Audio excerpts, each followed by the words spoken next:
80 жители од Калузлија и понатаму се без вода. Иако најавите беа дека вода ќе добијат вчера, славените се уште се суви, а луѓето жедни. Нема вода. Водата што нема вода, што ни може да се измиеш раце, ни да се избањаш ништо, ни деца, ни садове, ништо. Овдешните жители главно се занимаваат со сточарство, но дефектот на помпата и сувите славени директно им ја загрозува екзистенцијата. Имено, млекото им пропаѓа зашто не може да ги измеат садовите за негово собирање.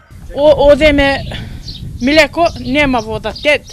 Таа манастиро донеси вода и перење тубата, алиштата. Срамота е птена. Повеќето жители на Калузлија денес не беа во селото. Дел заминале во градот, дел во околните села за да обезбедат вода за пиење. 100 кила, 200 кила донасам, па 4-5 дена после. Ама више ги срамувам и за таму и за вода одам, не сме. Човеците не рече ништо, ама ни срамувам за вода. Од локалната самоуправа денес потенцираат дека вака во Калузлија ќе биде уште денес. Расипаната помпа била поправена и нејзината монтажа ќе биде готова најдоцна до утре.